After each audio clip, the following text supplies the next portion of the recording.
판단이 될지 저희는 지켜보겠습니다. 문희상 전 비대위원장에 대한 조사 압박을 해오고 있습니다. 저희도 살펴봤습니다만 그렇게 할 일이 아닌 것으로 저희는 판단하고 있습니다. 야당에 대한 탄압으로 판단하고 있습니다. 오늘 또한 권은희 의원에게 위증으로 검찰이 기소할 태세입니다. 그렇게 할 일이 아니라고 저는 생각합니다. 야당 탄압 저지대책위원회가 있었습니다. 신공안 탄압 저지대책위원회로 바꿔서 좀 더 광범위한 위원들의 문제의식을 담아서 새롭게 이루어지고 있는 이 정부의 공안 탄압에 대해서 정면으로 맞서 있습니다. 어제 국민정보지키위원회 국정원 민간인 해킹 의혹 사건에 대한 1차 분석 결과를 다 지켜보셨습니다. 새로운 게 나오고 있습니다. 개인용 컴퓨터 IP 3개가 추가로 확인됐습니다. 그중에 분당에 있는 PC에 대해서는 해킹 공격이 감염 성공했다고 하는 얘기입니다. 400기가에 해당하는 많은 이메일 자료를 바다에서 배 찾듯이 하고 있습니다만 이런 정도의 내용들이 나오고 있습니다. 국정원은 이제 완전한 의혹 해소를 위해서 필요한 6대 핵심 자료를 내놔야 합니다. 여전히 제출 거부하고 있는 것은 직무유기입니다. 당초 합의했던 청문회 수준의 진상조사 역시 결사적으로 국정원을 비호하고 있는 새누리당 때문에 지금 물거품이 되어가고 있습니다. 야당 탄압에는 이렇게 전광석화 같은 검찰, 주문에 법원의 분위기도 심상치 않습니다만, 그러나 이 국정원에 대한 검찰의 진상규명 의지는 전혀 없습니다. 우리 당이 2차례나 관련 사건을 고발했지 않습니까? 여전히 법리로부터 하고 있다고 하는 얘기입니다. 한가한 답변입니다. 다시 한번 우리는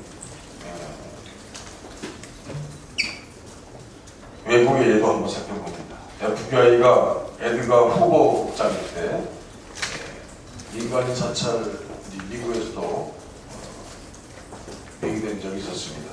그때 미국은 철저한 정보기관 개혁을 했습니다. 국민의 자유와 정보를 지키기 위한 노력을 게을리할 수 없습니다. 이를 위해서 저희는 분명히 국정조사 추진을 하도록 하겠습니다. 정보위에 정보감독지원관을 설치하도록 하겠습니다. 그리고 정보위에 전임위원제를 마련하도록 하겠습니다. 사이버 안전대책본부를 구성하겠습니다. 국민정보보호와 국정원에 대한 민주적 통제 강화를 위해서 반드시 이것을 관철시키겠습니다.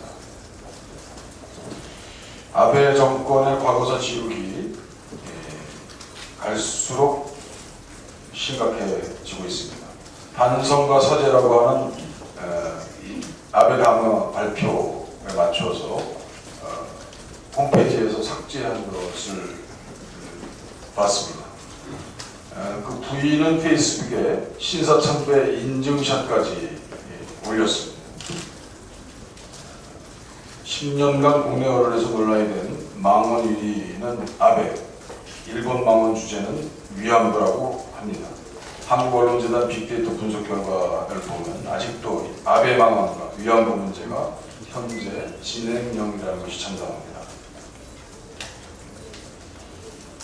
아베 정부는 사죄 거부와 역사 왜곡에 대한 해외 언론 비판에 주목해야 합니다. 역사를 정면으로 바라봐야 합니다. 정말 진심으로 호소합니다. 영국 일간지 가디언, 독일 공영 국제방송 등도 새롭지도 충분하지도 못한 사죄라고 아베를 질타한 것을 외면하고 있는 것 같습니다. 국제사회 비판과 들끓는 민심과는 달리 지나치게 후한 평가를 내린 박근혜 정부의 외교 무능이 또 도마 위에 올랐습니다. 정부의 안이한 태도와 미온적 반응을 보면 도대체 이 정권에 대한 대외외교 방향성에 의심케 합니다. 국민들은 망언과 간접 합법 집회에서 변칙 담화에 쩔쩔매는 박근혜 정부 외교 라인에 대해서 신뢰하기가 어렵다는 것을 또 한 번 말씀드립니다.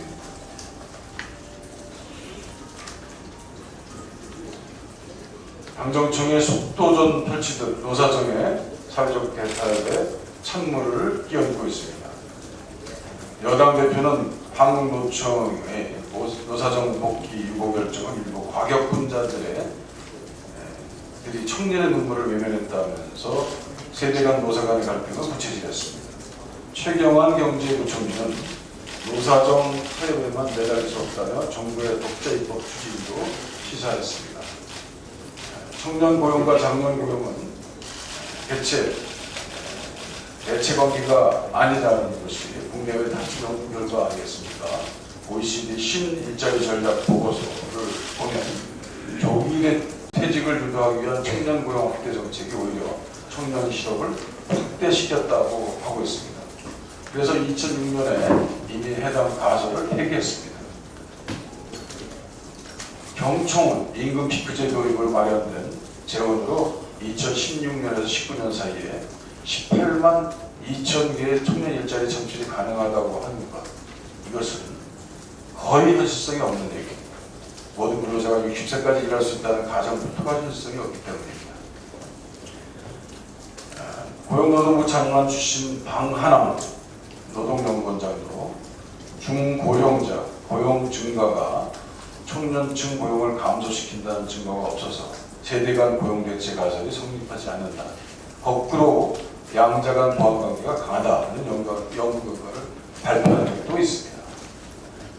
임금 피크제는 빈곤 피크제임이 밝혀졌습니다. 새누리당 주장은 틀립니다. 임금 피크제는 청년 일자리 창출의 요약이 결코 아닙니다. 정리해고와 임금 상감 수단으로 악용돼서 중고용 자영업자와 비정규직을 양산시킵니다. 서민과 중산층의 빈곤을 절정에 이르게 될 바로 이것이 빈곤 피크제라고 저는 명명합니다. 앞으로 좀 더 인내심을 갖고 사회적 대타협을 견인해서 노사정에서 모두 의견을 나누고 이에 대한 거짓된 주장, 합리적인 방향에 대해서 의논하도록 하겠습니다. 예, 이상입니다. 예, 수고하셨습니다. 다음은 최재천 정책의 의장님의 말씀이 있겠습니다. 예, 최재천입니다. 두 가지를 말씀드리겠습니다. 청년 문제는 그저 일자리만의 문제가 아닙니다. 세대 간의 문제도 아닙니다. 그러나 가족 문제일 수는 없습니다. 과연 한국 사회가 다음 세계로 지속 가능할 수 있을지 여부를 판단하는 결정적 질문입니다. 그래서 청년 문제 해결은 포괄적이되 집중적이어야 하고 경쟁적이되 차별적이어서는 안 됩니다. 기회는 공평해야 합니다. 과정은 공정해야 합니다. 부모의 권력, 부모의 경제력, 부모의 학력이나 출신 지역이 청년의 운명을 결정하는 사회는 전 근대입니다. 공군주의 잔재입니다. 그리고 계급의 세습입니다. 그런데 불행하게도 한국 사회는 청년 자신의 경쟁력보다는 부모의 경쟁력이 청년의 경쟁력을 대신하고 부모의 사회경제적 지위가 청년의 사회경제적 지위를 대체합니다. 그 결과 같은 세대 내에서도 격차는 확대되고 분열은 가속화되고 있으며 처절한 위험 사회에 도달하고 있습니다. 한국 사회는 이런 방식으로 남북 분단, 동서 분단에 이어 사층적으로 분단되고 있습니다. 그런데 사회의 뿌리를 이룬 신뢰, 계약, 공정한 경쟁이라는 기초적 가치가 속들이째 무너지고 있습니다. 서울대 사회학과 이재열 교수의 불평등에 대한 진위 계수 비교 연구 결과는 이러한 사실을 적나라하게 드러냅니다. 이래 가까울수록 불평등의 정도가 높아지는데요. 소득 진위 계수는 평균 0.4 수준입니다. 순자산 진위 계수는 2012년 기준으로 0.6을 넘습니다. 이재열 교수가 최초로 계산해본 인맥 자산이라는 진위 계수는 무려 0.815에 달합니다. 우리 사회의 뿌리 깊은 연고주의와 불투명성, 불공정성의 결과입니다. 여전히 한국 사회는 낮이 아니라 밤이 지배합니다. 첫째로 한국 사회는 기득권층의 근본적 성찰이 필요합니다. 고통과 연민의 공감 능력을 회복해야 합니다. 둘째로 한국 사회의 지속가능한 미래를 보장할 수 있는 새로운 사회 시스템을 구축해야 합니다. 차별이 금지되어야 합니다. 기회의 공평한 접근이 보장되고 경쟁의 공정성이 담보되어야 합니다. 그래서 사회적 이유로 철회된 차별금지법이 제정되어야 합니다. 더불어 새누리당이 제출해 놓은 기회균등을 촉진하는 법률 또한 함께 논의될 수 있습니다. 인간은 누구나 넘어질 수 있습니다. 패자 부활전이 가능해야 합니다. 어느 누구도 자신의 부모를 선택할 수는 없습니다. 자신의 의지와 무관한 결정으로 한 인간의 운명이 결정되고 부와 권력과 명예가 세습적으로 주어진다면 이는 결코 근대가 아닙니다. 한국 사회 운영 방식의 혁명적 재편입니다. 두 번째는 한국 경제에 대한 이야기입니다. 지난 일주일간 중국 경제 리스크가 커졌습니다. 중국의 주가가 요동치고 있을 뿐 아니라 위안화 평가 절하 이후 환율의 움직임이 불안정합니다. 중국은 우리 수출의 4분의 1을 차지하는 최대 무역 상대국입니다. 이 때문에 모건 스탠리는 최근 중국 위안화 절하로 충격을 받을 불안한 10개국에 우리나라를 집어넣었습니다. 국내 증시도 걷잡을 수 없이 추락하고 있습니다. 투자 비중이 30%를 넘는 외국인 투자자는 지난달 4조 8,790억 원을 시작으로 급격하게 자금을 회수 중입니다. 중국과는 무관하게도 한국 경제는 이미 어려운 상황입니다. 한국 경제를 먹여 살린다는 조선, 반도체, 자동차 산업 등이 어려움에 처해 있습니다. 그런데도 이런 산업들을 운영하는 재벌들은 오로지 상속과 독점에만 눈이 멀어 구석기 시대 수준의 가족 다툼에 몰두하고 있습니다. 더 위험한 건 정부입니다. 정부는 중국 증시 불안이 우리 경제에 미치는 영향은 제한적이라거나 위안화 절하는 중장기적으로 수출에 긍정적이라거나 미국 금리가 오르더라도 급속한 자본 유출은 없을 것이라는 낙관론만 되풀이하고 있습니다. 위기를 과장하거나 부채질하고 싶진 않습니다. 세계적인 환율 전쟁에 대비하는 신중한 관찰과 대응을 요청합니다. 실물 경제 침체는 경제 정책 전반에 대한 여러 대응을 요구합니다. 무엇보다도 경제 정책의 리더십을 바로 세워주기를 강력히 촉구합니다. 정확한 비전과 목표를 바탕으로 속도감 있는 정책 대응을 요구합니다. 우리 당은 행정부의 잘못된 경제적 리더십이 한국 경제의 위기로 이어지지 않도록 국내외 경제 동향을 면밀히 살피고 경고하고 대응하고 정책과 법률로 뒷받침하는 제1야당으로서의 역할은 충실히 다할 것을 이번 기회를 빌어 다짐하고자 합니다. 고맙습니다. 예, 수고하셨습니다. 이어서 이제 우리 의원님들의 발언 순서인데요. 이쪽으로 갔다가 왼쪽으로 오겠습니다. 네, 다음은 이상민 법사위원장님의 말씀이 있겠습니다.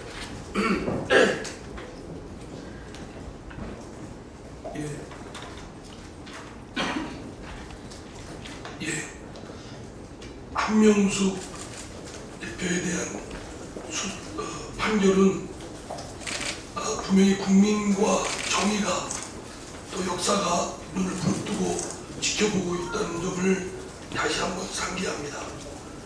권은희 의원 건은 흑과 백을 뒤바뀐 그런 것이다. 이럴 수가 있는가라는 점을 다시 한번 지적합니다. 박근혜 정부에서 지난 2년 동안 벌금, 몰수금, 과태료 등 징벌적 과세로 거둬들인 것이 6조 원입니다.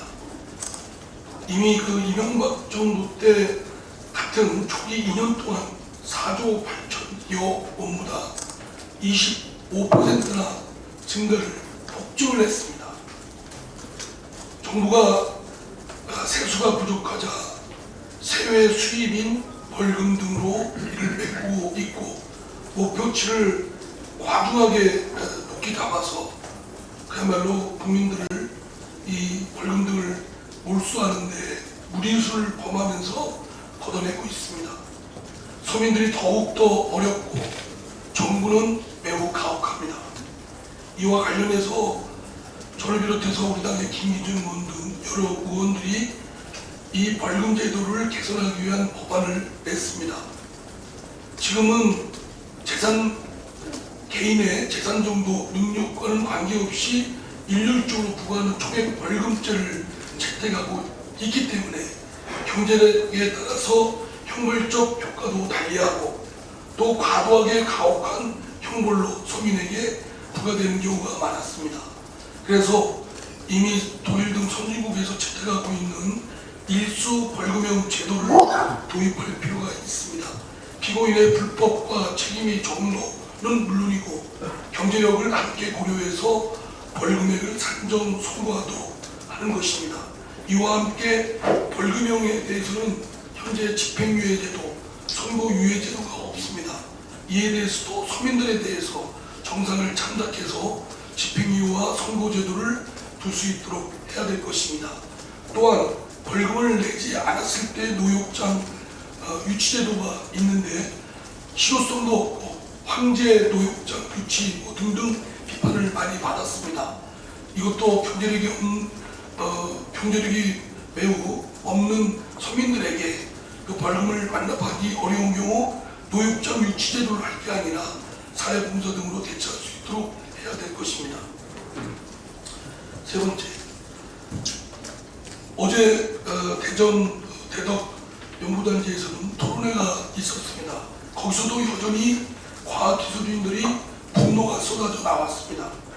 박근혜 정부 들어서 이명박 정부 때 황폐화되었던 연구 환경을 나아질까라고 기대를 했었는데 나아지긴커녕 더 과학기술인들을 옥죄고 연구를 현장을 떠나는 그런 일들이 속출하고 있습니다.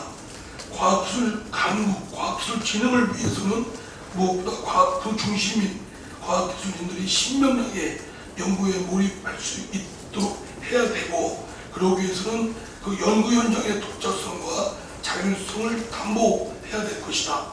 그리고 국민적 신뢰와 인내심이 뒷받침되어야 된다는 점을 강조합니다. 이상입니다. 예. 이어서 이춘석 원내 수석께서 발언하시겠습니다. 이 원내대표님과 법사위원장의 말씀을 하셨는데, 지금 공안 전국에 서곡이 울리고 있습니다. 어제 검찰은 우리 당 권은희 의원을 기소했고, 오늘 정치적 수사의 6년 피해자인 한명숙 전 총리의 선고가 예정되어 있습니다. 국정원 대선 개입 사건에서 양심을 지킨 사람이 오히려 법정에 서고, 집요한 정치적 수사의 피해자가 벼랑 끝으로 내몰리는 것이 결국 현실이 되었습니다. 다음 희생양이 누가 될지는 알 수 없겠지만 박근혜 정권이 공안정국을 조성했던 의도가 명백해져갑니다. 공안정국을 통해 여당 내 친박, 친이계 싸움에서 주도권을 쥐고 내년 총선에서 야당을 무력화시키고 정권 후반기 국정 장악력을 키우겠다는 대법이 너무도 뻔히 보입니다. 국무총리의 공안동 총리를 세웠고 청와대 민정수석과 감사원 사무총장의 사정 맞춤형 인사를 세웠습니다. 곧 검찰총장도 바뀐다고 합니다. 공안정국의 토대를 하나씩 굳건히 쌓아가고 있는 겁니다. 우리 당은 공안정국이 완성되는 것을 보고만 있지는 않을 것입니다. 원내와 중앙당이 긴밀 협조체를 유지하면서 검찰의 무리한 정치적 수사에 적극 대응해야 할 것입니다. 레임덕은 국회 무력화와 야당 때려잡기로 돌파하는 것이 아닙니다. 박근혜 정부가 정말로 선거관 정부가 되고 싶다면 국정 방향부터 올바로 잡고 국민의 목소리에 기울여줄 것을 다시 한번 간곡히 꼬소드립니다. 국정감사를 포함한 정기국회 일정에 대해서는 오늘 오전 양당 수석이 만나 마지막 조율 작업을 마친다고 하면 오전 중에 발표가 가능할 것으로 보입니다. 어른 여러분께서는 조금만 더 기다려 주실 것입니다. 예. 이어서 김태년 정계특위 감사님의 말씀드리겠습니다. 정개특위 진행 상황과 관련해서는 이제 잠시 후에 또 선거법 소위가 열리니까 그때 말씀드리기로 하고요. 오늘 교육 현황과 관련해서 한 말씀 드리겠습니다. 부산대 고연철 교수님께서 대학과 이사회 민주화를 촉구하면서 스스로 희생하셨습니다. 먼저 고연철 교수님의 명복입니다. 이 창극은 돈으로 대학을 줄세우며 대학의 자율성을 훼손하고 민주화의 산물인 총장 직선제를 강제로 폐지하려고 하는 현 정부의 천박하고 폭력적인 정책으로 인한 국가적인 타살입니다. 마땅히 대통령이 사과해야 합니다. 박근혜 대통령은 후보 시절에 총장 직선제를 교육부가 일률적으로 폐지하라 마라 강요하기보다 학교 자율에 맡기는 것이 옳다고 그렇게 말했습니다. 그러나 대통령이 된 후에 현실은 공주대, 경북대, 방송대 등에서 교수들이 선출한 총장 후보를 별다른 이유도 밝히지 않고 해가 지나도록 임명하지 않는 행포가 계속되고 있습니다. 한치로도 특별한 사유 없이 거의 2년간 총장 후보들을 퇴짜 놓다가 올해 초에 김성조 새누리당 전 의원을 앉혔습니다. 각종 재정 지원 철회 압력으로 국립대학의 총장 직선제를 간선제로 바꾸는 작업을 진행하고 있습니다. 국립대학의 총장직을 정권의 전리품으로 생각하지 않는다면 있을 수 없는 일입니다. 박근혜 정부 들어 대학 구조 개혁과 평가를 통한 관료적 지배는 심각한 수준에 이르렀습니다. 관료주의가 대학의 위상을 무너뜨리고 교수 사회를 위축시켰습니다.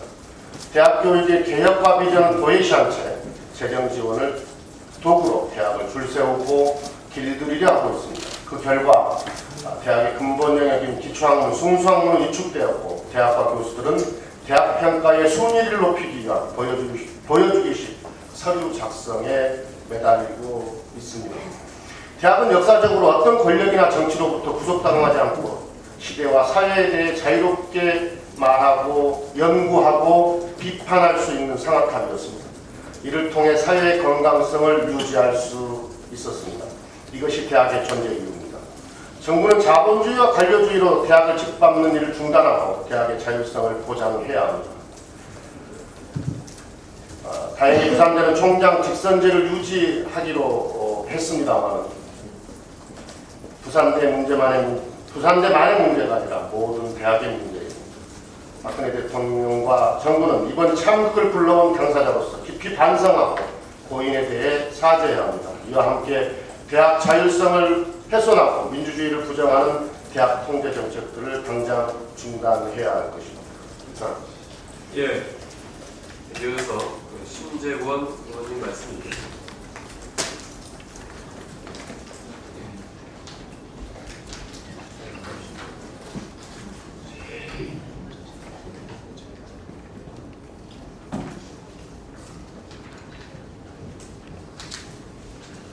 신재권 의원입니다. 새누리당이 연일 얼토당토하는 말로 우리 당 문재인 대표의 경제 통일론을 폄훼하고 있습니다.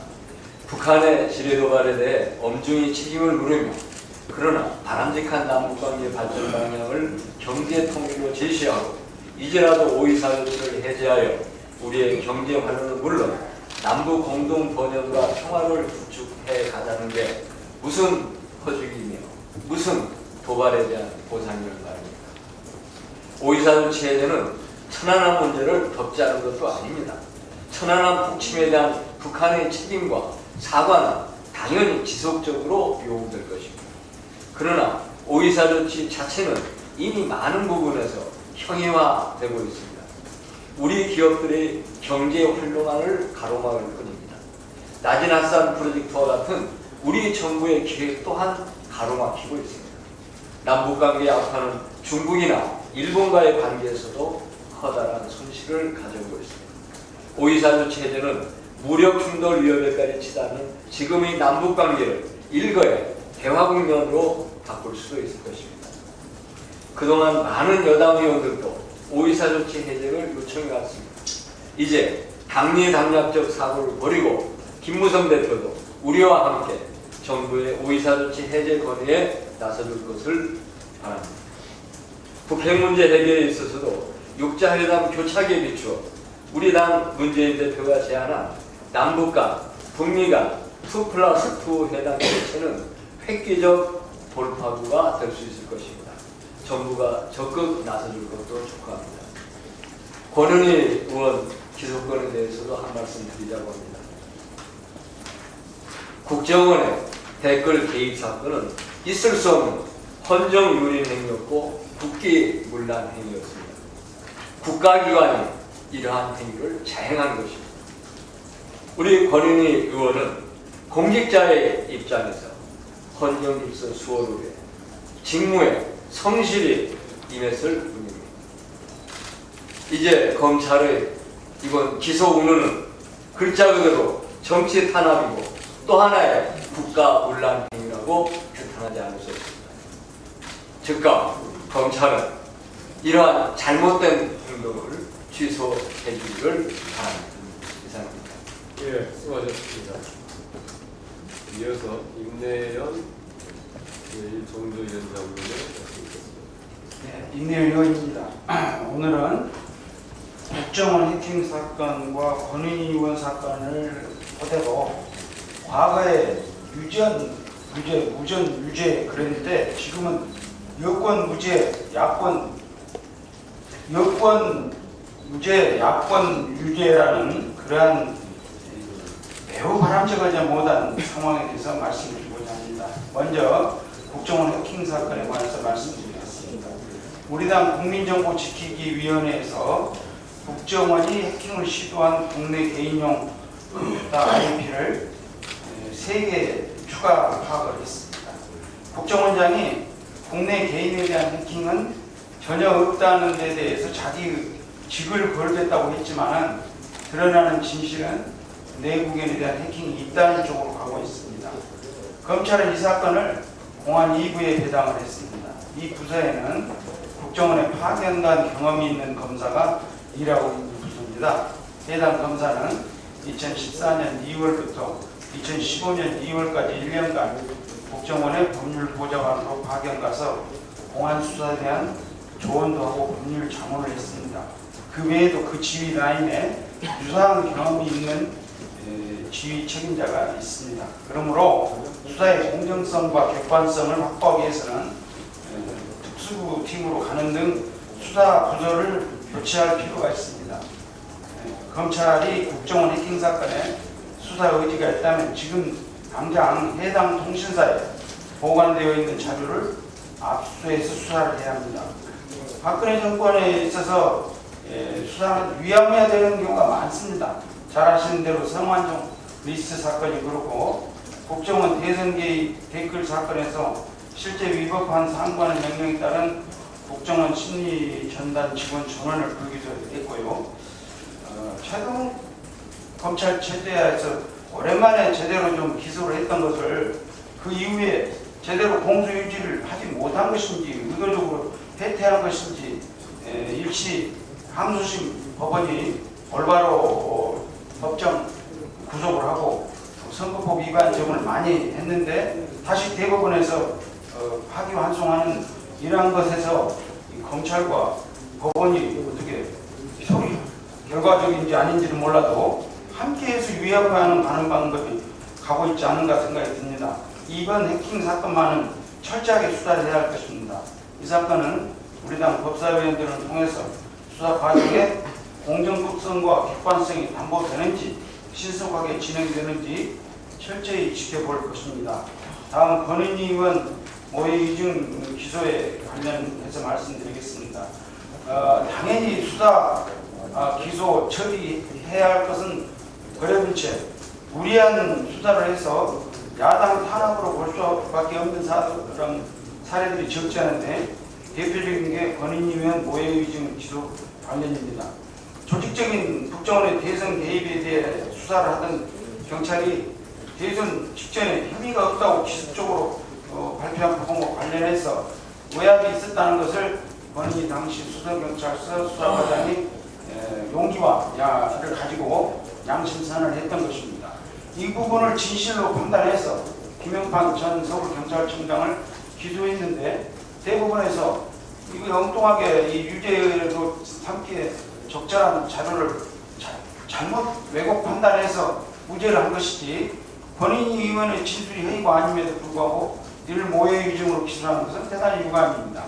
통상 모해위증은 금전 사건이나 재산 다툼, 쌍방 폭행 사건 등 자신의 이익이 걸려있는 사건에서 이게 의도적으로 왜곡시켜서 발생하는데 이거는 권 의원의 경우에는 아무리 이익이 없을 뿐만 아니라 오히려 큰 위험을 자초하게 되는 상태입니다.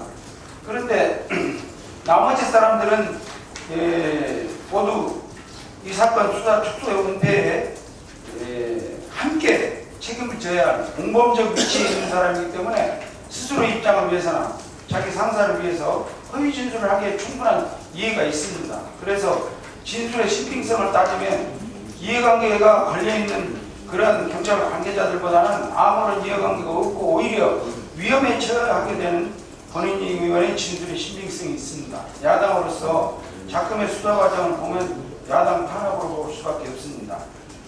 대선 댓글 조작을 하던 현장을 지키고 파악하려던 사람들이 그 사람 자체가 셀프 감금을 했는데 그걸 감시하던 야당 의원 4명을 감금으로 기소하는 등 도저히 상식적으로 봐서 납득이 안 되는 일들을 하고 있습니다. 그래서 권인희 의원 사건이나 감금 사건도 즉시 공소 취소를 해야겠습니다. 그래서 결론적으로 과와 같이 정작 밝혀야 할 중요한 사건에 대해서는 위안하고 야당에 대해서는 처벌해서거나 수사해서는 안 될 일을 하는 이와 같은 잘못된 태도를 즉각 시정해야 하고 법원에도 이러한 것을 편승해서는 안 될 것으로 생각합니다. 이상입니다. 네, 여당 무죄, 야당 무죄. 그렇군요. 예, 최민희 의원님 말씀 듣겠습니다.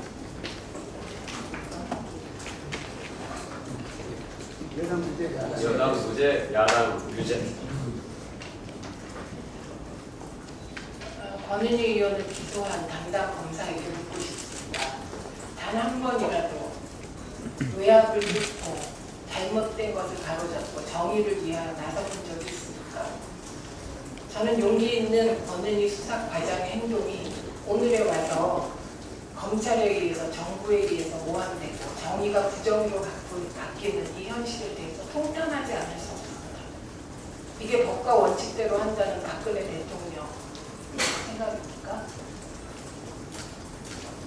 이명박 정부는 방송 장악, 박근혜 정부는 검찰의 공안화, 사법부 장악을 통해서 민주주의를 유린하고 있습니다. 그런 가운데 공안통 검사가 마침내 공영방송 이사회 이사장에 데려나옵니다.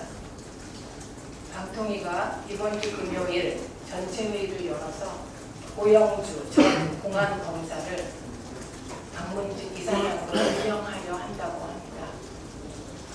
이렇게까지 하셔야 되겠습니까? 방송을 이렇게까지 장악하지 않으면 정권을 유지할 자신이 없으신 겁니까?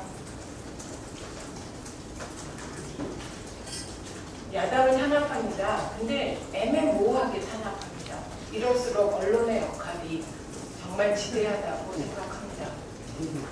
국회의원의 잘못에 대한 지적을 언론인들 해주십니다. 잘못한 거 고치겠습니다. 더 잘하겠습니다. 그런데 최소한 언론은 객관적이고 공평하려고 신용은 하셔야 될 것 같습니다. 저는 이번에 우리 당 윤은덕 의원님 청탁 전화 사건을 접하면서 윤 의원께서 왜 저러셨을까? 이 안 좋은 언론 환경 속에서 왜 저러셨을까? 정말 속이 상했습니다. 그런데 이후에 이어진 언론의 3대 왜곡에 대해서 말씀드리지 않을 수가 없습니다. 첫째, 윤 의원 딸이 경력 특혜로 입사되었다는 건 사실이 아닙니다. 윤은영 따님은 신입사원으로 입사했습니다. 이 부분 왜곡한 언론들 시정해 주십시오. 두 번째, 윤의원 딸을 뽑기 위해서 애초 법무팀 변호사를 선발할 때 한 명을 선발하겠다고 공고했다가 2명으로 바꿨다? 이거 사실 아닙니다. 당시 채용 공고 보십시오. 채용 인원은 1명이 아니라 0명으로 되어 있었습니다. 세 번째, 한 사장의 압력으로 윤의원 딸이 입사했다? 한 사장은 채용팀한테 윤의원 딸에 대해서 한마디도 하지 않았다고 합니다. 이 세 가지 왜곡하신 언론들은 미리 알아서 이 보도 바로잡아 주십시오. 그리고 저희 꼼꼼하게 모니터해서 할 수 있는 대응을 하도록 하겠습니다. 이건 새누리당 김태원 의원 아들 취업 특혜 의혹입니다. 얼마나 많은 언론들이 이 부분 제대로 보도하셨는지 저 묻고 싶습니다. 이 김태원 의원 아들 취업 특혜 의혹은 밖에서 제기된 게 아닙니다. 이건 변호사들이 제기한 사실입니다. 우선 첫째 의혹이 친분 관계입니다. 이 김태원 의원과 정부 법무공단 이사장이 18대 국회에서 고양시 덕양갑을 나란히 당선된 아주 깊은 친분 관계가 있다는 겁니다. 두 번째, 이게 가장 큰 의혹인데 기준을 변경했다는 겁니다. 애초에 5년 이상의 경력 변호사를 채용하기로 해놓고 경력을 바꿔서 그냥 법조 경력자를 했습니다. 세 번째 의혹, 편의를 제공했다는 겁니다. 어떤 회사가 합격을 시켜놓고 신입사원을 4개월 뒤부터 출근시킵니까? 4개월 후부터 출근시켰다는 거 아닙니까? 그 아드님은. 그리고 스펙이 더 좋고 유능하고 바로 출근이 가능한 다른 경쟁자가 있었는데 그 사람을 탈락시켰다는 거 아닙니까? 그리고 김태원 의원 아들이 이 공단에 들어와서 1년 3개월 근무했는데 16번만 수임시켰다는 겁니다. 이건 판사 준비시키려고 그랬다는 의혹이 제기된 거 아닙니까? 저희 잘못한 거 잘 보도해달라고 부탁드리지 않습니다. 그러나 최소한 5대5는 바라지도 않습니다. 7대3은 해주셔야 야당이 숨쉬고 정치할 수 있지 않겠습니까? 저희 어제 미방위원들에게 굉장히 중요한 자료가 입수되었습니다. 이건 2012년부터 꾸준하게 문제 제기되었던 건데요. SBS와 미디어 크리에이터가 지역 방송 편성법을 침해했다는 겁니다. 당시 국감에서 이게 문제가 됐는데 저희가 결정적으로 계약서를 입수하지 못했습니다. 그래서 방통위에 제소도 못하고 검찰에 고발도 못했는데요. 이번에 바로 그 서류를 입수했습니다. 언론들 갑질, 각종 가진 자들의 갑질을 보도하시죠. 저는 이번 국감에서 언론계의 슈퍼갑들, 언론계의 슈퍼을들, 언론계 내 정의와 부정이, 슈퍼갑들이 어떤 갑질이 있었는지, 있었다면 그건 어떻게 법적 책임을 져야 되는지 낱낱이 국감에서 고발하겠습니다. 이상입니다. 예, 추민 의원이 용기 내말하고 감사드립니다. 이어서 범죄자를 역시 용기 있게 밝힌 죄로 추박당하고 있는 권은희 의원님 말씀 있겠습니다. 네, 어제 많은 전화 걸려왔었는데 전화를 못하고 오늘 이렇게 말씀드립니다. 국정원 불법 대선 개입 사건이 있었습니다. 갑작스러운 중간에 수사 발표와 함께 끝나버릴 사건들을 하나하나 밝혀내왔던 과정들입니다. 하지만 그 과정에서 수사 의지를 가졌던 분들은 참으로 많은 고난과 고통을 받으시고 계십니다. 수사와 전혀 무관한 일로 언론 시장에서 떠들기 시작하면서 최동욱 전 청장님께서 그 직에서 물러나셨고 진지성 검사 역시 수사와 무관하게 언론에 많이 보도됐습니다. 그리고 윤석열 팀장님과 그 수사팀은 지금 뿔뿔이 흩어져 계십니다.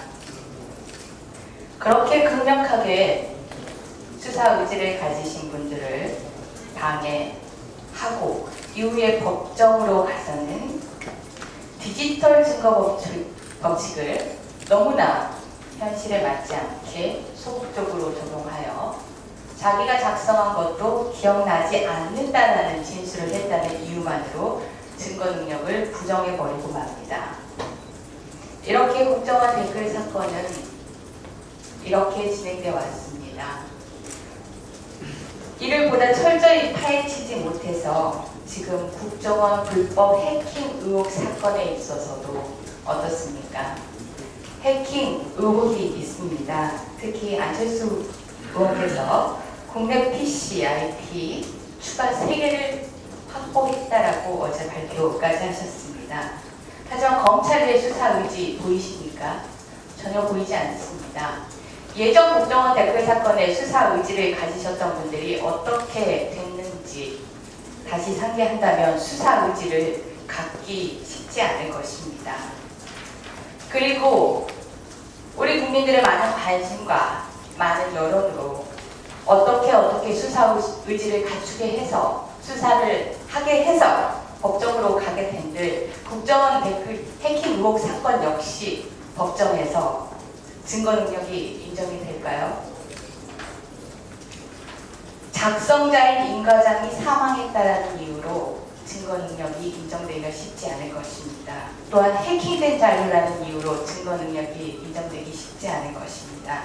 이렇게 국정원 댓글 사건은 국정원 해킹 의혹 사건을 잉태하고 있었습니다. 그렇기 때문에 국정원 댓글 사건에 대해서 여전히 아직도 끝까지 파헤쳐야 되는 이유를 저는 찾습니다. 검찰 수사를 받는 저를 보고 앞으로 얼마나 더 고난을 받아야 될 것이냐 묻더군요. 그래서 2년 6개월 정도, 3년 정도 예정하고 있다고 했습니다. 그렇게 답변하고 보니 박근혜 대통령의 임기와 저의 싸움의 기간이 같더군요. 대통령의 임기 반환점을 두셨다고 합니다. 저도 싸움의 반환점을 돌아서 다시 링 위에 섰습니다. 자랑스러운 피고인으로서 많은 자료를 확보하고 많은 국민들과 공유하면서 국정원 댓글 사건에 대해서 끝까지 끌고 늘어지겠습니다. 그리하여 국정원 해킹 의혹 사건 역시 철저히 수사되도록 철저히 파헤치도록 노력하겠습니다. 감사합니다. 네, 박수. 피해 지역은 지난 13일 적조주의보가 적조 경보로 격상된 곳입니다. 이번 적조는 지난해와 비교했을 때 확산 속도가 매우 빠르다는 점에서 선제적인 대응이 매우 중요할 것으로 보입니다. 2014년의 경우 적조 출현에서 피해 발생에까지 한 달여 기간이 소요된 반면에 올해의 경우는 출현에서 피해까지 불과 보름밖에 걸리지 않았습니다.